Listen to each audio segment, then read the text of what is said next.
You're listening to Simply the Best Sports Take, the best podcast breaking down the best stuff in sports with host Sean Bingham. His takes are so good, he dropped the mic, but then you wouldn't be able to hear him, and that would suck.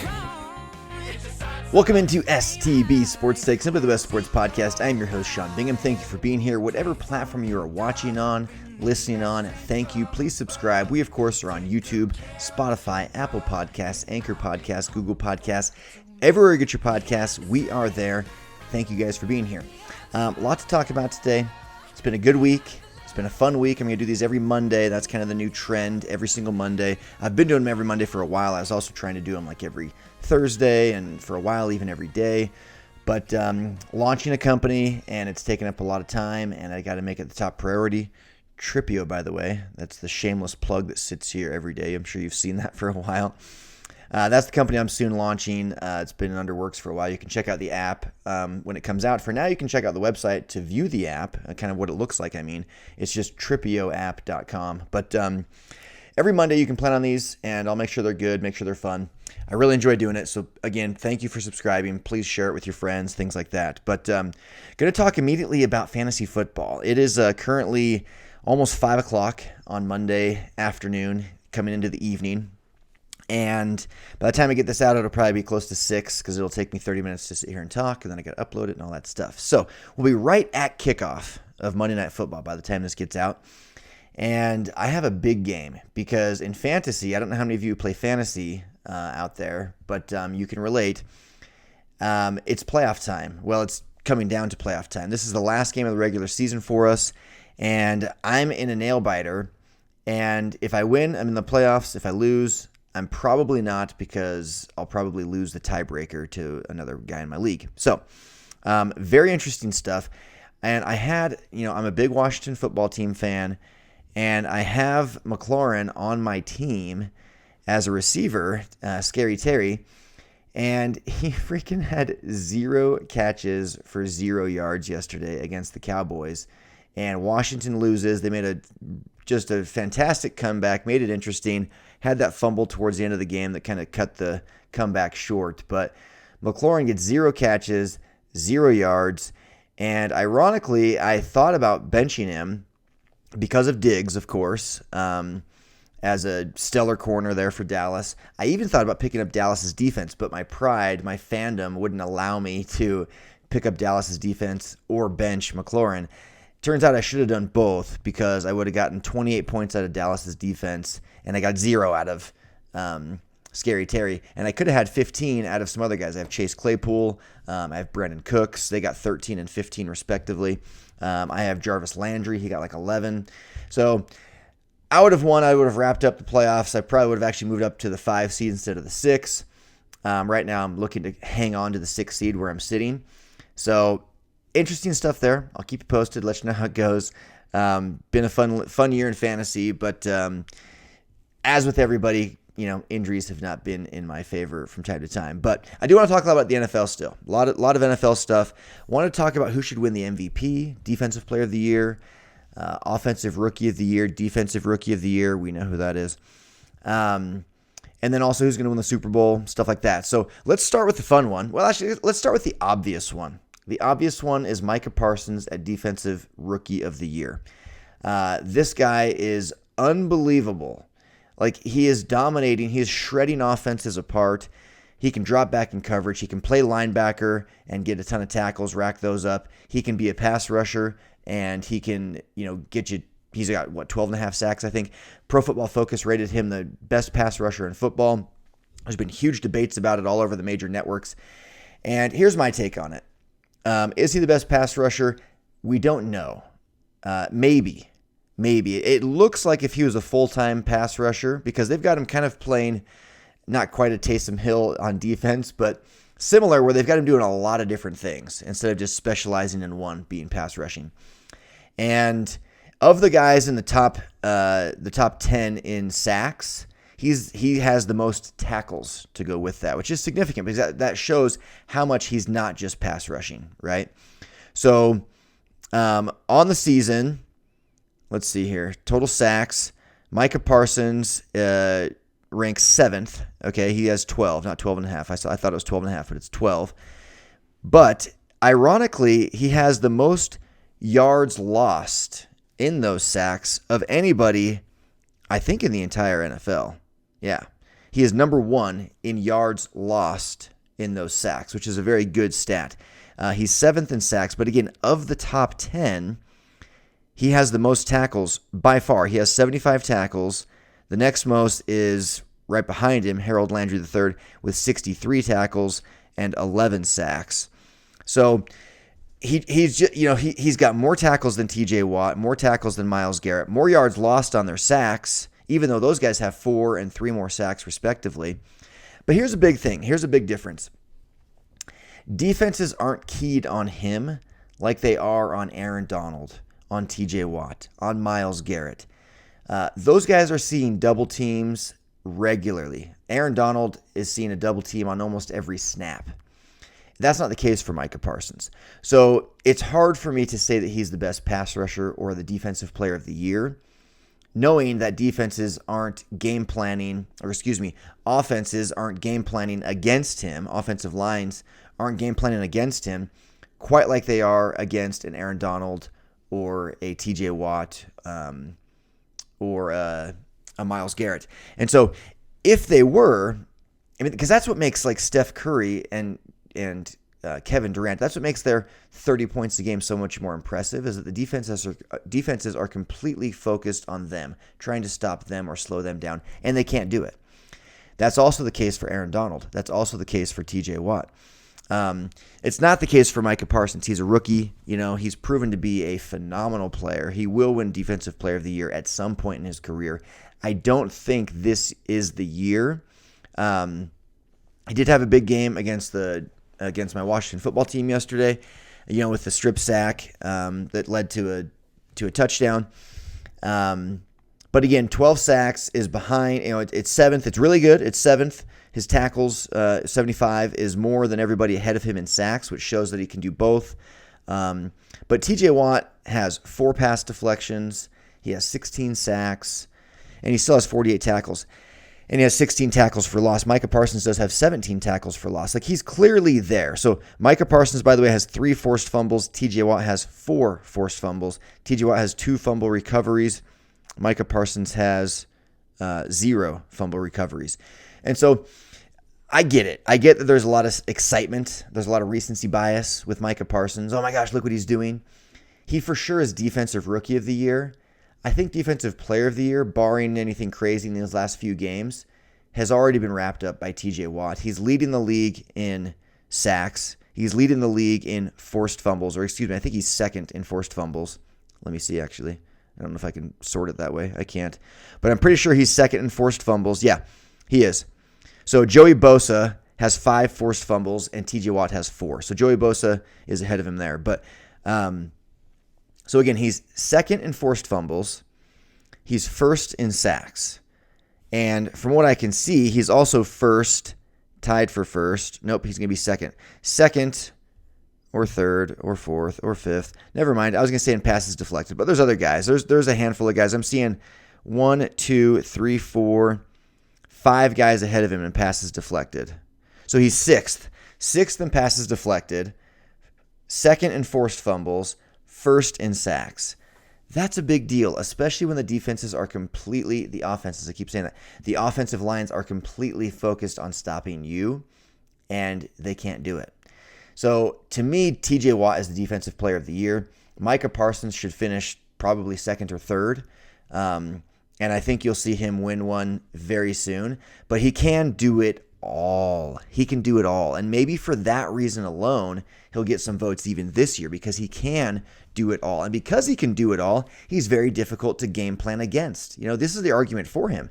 It's hard to game plan for a guy when you just don't know. Is he going to be rushing? Is he going to be dropping back into coverage? Is he going to be kind of, hanging out as an inside linebacker, waiting to stop crossing routes and running plays? What is his goal, or what is his role on any given snap? It changes from snap to snap. That makes him impossible to game plan against. That makes him worthy of some votes for Defensive Player of the Year. This year, I just don't think you're going to see him get it. I think you're going to see TJ Watt get it. And I think you'll see Micah Parsons obviously get Defensive Rookie of the Year. I think he could stop playing the next several games and he'd still get it, and rightfully so. The guy's a beast, and I hate to admit it because I don't like the Cowboys, but the guy's an absolute beast, and they got some good defensive players in this year's draft, man. So kudos to them. Kudos to Micah Parsons. But anyway, okay, moving on. So that's Defensive Rookie of the Year and also Defensive Player of the Year. I'm going to say TJ Watt for Defensive Player of the Year, Micah Parsons Defensive Rookie of the Year, probably finishing a close second or third in Defensive Player of the Year. For Offensive Rookie of the Year, to me, Jamar Chase was running away with this at first. But these last several weeks, he slowed down. He had that catch yesterday. I don't know if you saw the game, but he had a catch yesterday in the end zone that looked like just this spectacular diving touchdown. And they called it a touchdown, and then you see a different angle on the review, and right away I was like, that's not a touchdown. I was watching it with my nephews, and I was like, guys, this is going to get called back. I mark my words, this is getting called back. And that was before they showed the obvious angle. And then they showed that obvious angle, and it's like, okay, there's no way that's a touchdown. Called back. I kind of wish he would have caught that one because it feels like he's been in a little bit of a slump. He got out to I don't remember exactly, so don't even quote me on this, but I know he got out to a very fast start. He had 700 plus yards in his first 7 games or something, and since then he's had half that many or something, right? Not playing as well. I still think you're seeing him at the top of the list along with Najee Harris, and I think Harris will probably win it. I think he probably should. And just looking at the stats right now in that, so kind of give you an idea of what they're each doing. So for Jamar Chase, he's actually 5th in the NFL in receiving yards with 1,035, 17.3 yards per catch. So he's 5th in total yards. And in yards per catch, that's kind of a difficult one because you get guys that have caught one ball for 50 yards and stuff. So I'm not going to worry about where he places there. But 5th in total yards. He has 10 receiving touchdowns, which I think there's only 2 guys ahead of him, each with 11. Yeah, Cooper Kupp and Mike Evans are the only guys ahead of him.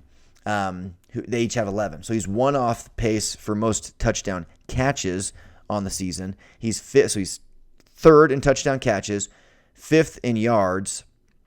And so it's going to be very difficult for somebody to pass him, in my opinion, for Offensive Rookie of the Year. But if anybody could do it, it's Najee Harris. Because one, Jamar Chase is trending downward. The other, Najee Harris, is trending upward. Najee Harris, he's Pittsburgh running back. He is 6th in the NFL in yards, total yards rushing, 873. But he's only averaging 3.7 yards per carry. And to me, that's going to be a little bit of a ding in on his resume. He does have 6 touchdowns, but he does also have, let me see how many fumbles he has. No, he has 0 fumbles. 0 fumbles. 0 fumbles and 6 touchdowns to go with 873 yards. So that's a guy who's right there with Jamar Chase. To me, it's going to be one of those two. And by the way, I got a little distracted there for a second because I'm looking at Derrick Henry, who hasn't played in several weeks because of season-ending injury. He's still 4th in the NFL in total yards rushing. 4th. He hasn't played in weeks. That guy was having an MVP season. We're going to get to MVP right now, but that guy was having an MVP season, and you hate to see it. I was talking about this with my nephews yesterday too. I feel like Tennessee just used him too much. The body can only handle so much, and when you're getting the ball 30 times a game, which he was, your body just can't keep up with that. That's why I think it's smart when teams do kind of a dual, especially if you're a run-dominant team, like, say, for instance, the Cleveland Browns, where they run quite a bit, but they've got Nick Chubb and they have Kareem Hunt, and even those guys have been out with injuries, both of them. Then they have Dearness Johnson as their third. I mean, look how good they are at running. I know 3 of their running backs. And so I think that's kind of a smarter play because it can help guys' careers last longer. It can make sure they don't get hurt at critical moments in the season. I mean, the Titans with Derrick Henry are honestly Super Bowl contenders. Without him, they have a losing record, and they'll probably lose in the first round of the playoffs. So he was absolutely MVP candidate, probably the MVP front runner as a running back for me. But with him out, so let's just dive into MVP. So again, for Offensive Rookie of the Year, to me it's Jamar Chase or Najee Harris. I'm still giving a slight edge to Jamar Chase, but he's got to pick it back up these last few games and have at least a couple more touchdowns, 3 or 4 more touchdowns, hopefully, and another 1 or 2 100-yard receiving games. But okay, as far as MVP goes, and I like to look up the odds. You can see the betting line here. And Tom Brady is the runaway favorite for MVP this year so far. His game yesterday didn't hurt him at all. He had that overtime win over the Bills. Bills made a fantastic comeback, made it interesting, goes into overtime, and Tom Brady ends up throwing a game-winning touchdown in overtime. But right now, he's the odds-on favorite with Aaron Rodgers and then Kyler Murray behind him. Both of those guys having stellar seasons. All 3 of their teams playing really, really well.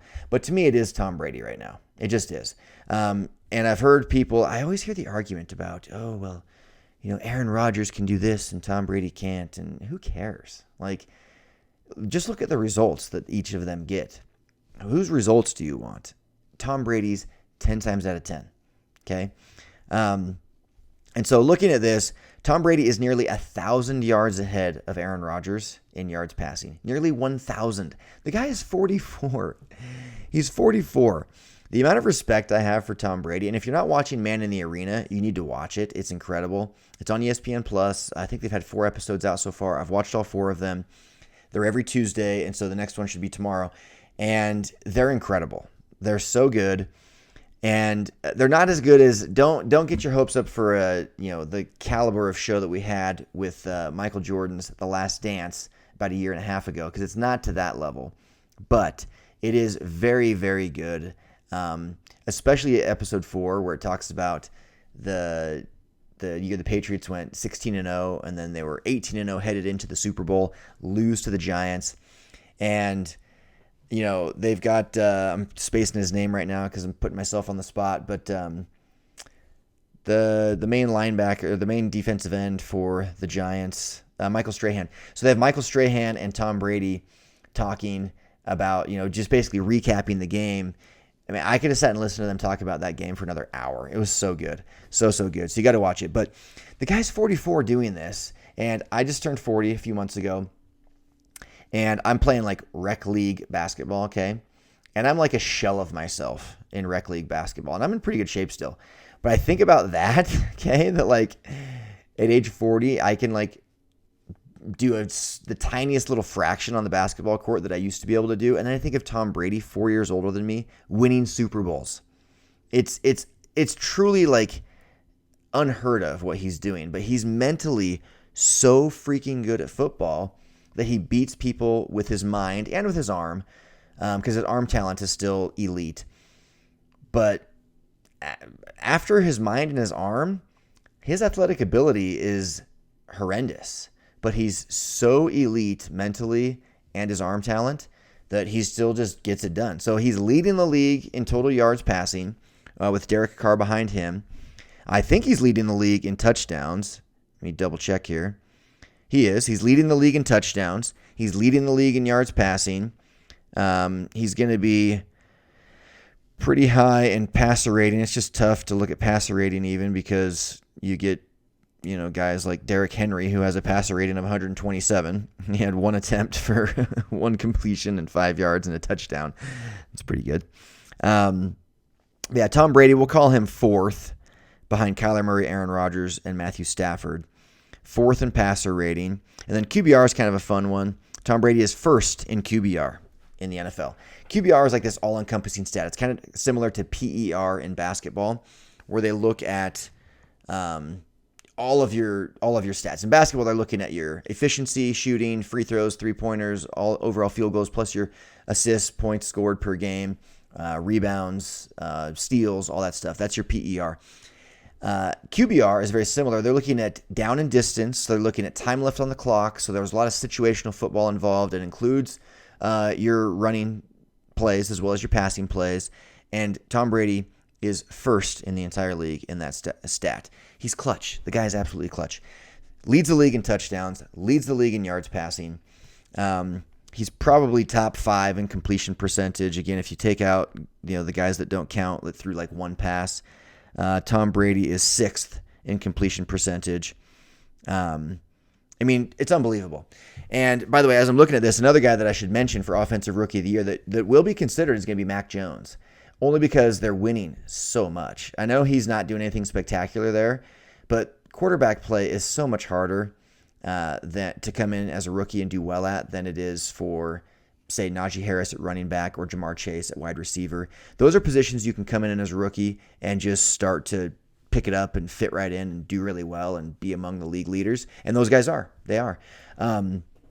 And you're not going to see Mac Jones among the league leaders in anything of significance at quarterback. He is a little bit in completion percentage. That's why I saw it. He's actually third in completion percentage.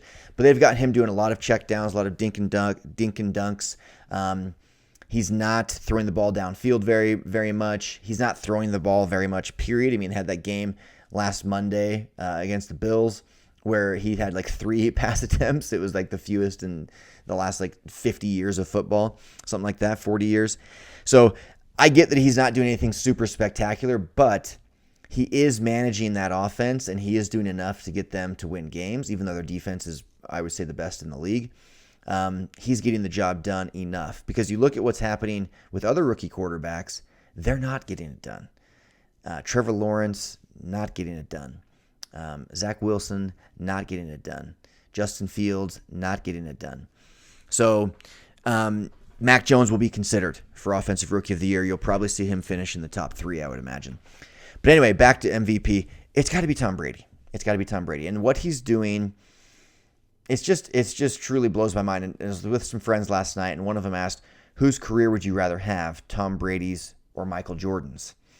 And my immediate reaction is to say Michael Jordan, just because I prefer basketball over football, just slightly. I think they're both just out of this world incredible sports, but I slightly prefer basketball over football. And I'm a huge Michael Jordan fan. I grew up loving Michael Jordan, okay? I'm a big Tom Brady fan too. But you start to think about it, and you're like, man, Tom Brady's done it for longer, and he's had greater success, arguably, from a team perspective, than Michael Jordan did. He's been to 10 Super Bowls. Jordan only went to 6 finals. He's won 7 Super Bowls. Jordan won 6. And so from a team standpoint, Tom Brady's just, he's at the top of the top of the top, right? 7-3 in the Super Bowl. That's just mind-blowing. What's even crazier is that 2 of those losses are to Eli Manning and the Giants. But I don't know whose I'd rather have. The point is they're both phenomenal. One friend made the argument that, he said, I'd take Tom Brady because nobody disputes that he's the GOAT. People now dispute that Michael Jordan's the GOAT. And I said, yeah, that might be true. They're wrong. Michael Jordan is the GOAT, undisputably. Undisputedly. But 20 years ago, when Jordan retired, he was undoubtedly the GOAT. Nobody even questioned that for a second. So fast forward 20 years from now, I'm sure there'll be a Patrick Mahomes type, a Kyler Murray type, somebody who goes and wins a bunch of Super Bowls, sets a ton of records, the game evolves, records get broken, and they'll be like, this guy's the GOAT over Tom Brady. 20 years from now, mark my words, there'll be a quarterback that people are saying is better than Tom Brady. Right now, there's no question. There's no doubt. It's not Peyton Manning. It's not Joe Montana. It's Tom Brady, period, end of story. But Jordan's been retired for 20 years. The game's evolved. A LeBron James has come around. So let's see. Let's see what people are saying in 20 years about LeBron versus MJ. Let's see what people are saying in 20 years about Tom Brady versus whoever the next guy might be. But I would say that I would take either of their careers because it's more fun than what I've been doing. I love my life. Don't get me wrong. I wouldn't trade my life for theirs, but I would maybe trade my career for theirs. Not my overall life, but maybe my career. If I could go be a star quarterback or star shooting guard, that might be kind of fun. But okay, so there are my predictions. Tom Brady for MVP, TJ Watt for Defensive Player of the Year, Micah Parsons for Defensive Rookie of the Year, Jamar Chase for Offensive Rookie of the Year, and my Super Bowl matchup. I've got my sheet over here on this other screen. I don't even know yet. Let's look at the standings. I didn't write anything down because I was like, I know I want to talk about it. I just don't know. The best teams we know are in the NFC. The Arizona Cardinals, the Tampa Bay Bucks, the Green Bay Packers, the Los Angeles Rams. These are the best teams in the NFL. All of them. NFC. The Cowboys, as much as I hate to admit it, are playing really, really well. But the Cardinals are 10-2. The Bucs are 10-3. The Packers are 10-3. The Rams are 8-4. The Cowboys are 9-4. I mean, those are some stacked teams over there in the NFC. And then in the AFC, of course, you have the Chiefs. They're coming on strong right now. They are surging. They've won 6 in a row. So the Chiefs at one point were 3-4. They're now 9-4. To me, they have to be the favorites. In fact, I'm going to look. They have to be the favorites out of the AFC. I mean, at one point, I thought the Bills might be it. The Patriots, I've heard people talk about the Patriots. They're 9-4. I get it. They're not going to win the Super Bowl. They're not going to go to the Super Bowl. Mac Jones, as a rookie quarterback, I don't see him doing it, what he needs to do to win playoff games. Maybe a playoff game, but they're not going to go to the Super Bowl. Mark my words. Count the Patriots out when it comes to reaching the Super Bowl. It's not going to happen. The Titans are 9-4, but again, headed in the wrong direction without Derrick Henry, so I don't see them as a real threat. At one point, it looked like the Ravens had a chance. I don't see them as a real threat. And so I'm like, I think it's still probably the Bills and the Chiefs, and you got to give the edge to the Chiefs. So in the AFC, which is much weaker, I'm going to say the Chiefs are the favorites, and then the NFC, it's like, I don't freaking know. Probably still the Bucs. But let's look real quick at what the Vegas odds are, because this is very fun. If I can even see it. Futures odds. Here we go. Super Bowl. Okay. Super Bowl odds. Buccaneers and Chiefs. I'm the man. Then Packers and Cardinals. And then they do have Patriots. They do have the Patriots as the second AFC team, with the Bills being the third AFC team. Yeah, I mean, I might line up that way because the Patriots will get a bye in the first round, potentially. They'll for sure get a home game, it looks like, at this point. But, yeah, Buccaneers and Chiefs. I would love to see a rematch of Bucs and Chiefs, and I'd love to see Tom Brady win one more. I personally love greatness. I'm not the guy that's like, I'm sick of them winning. Let's see something new.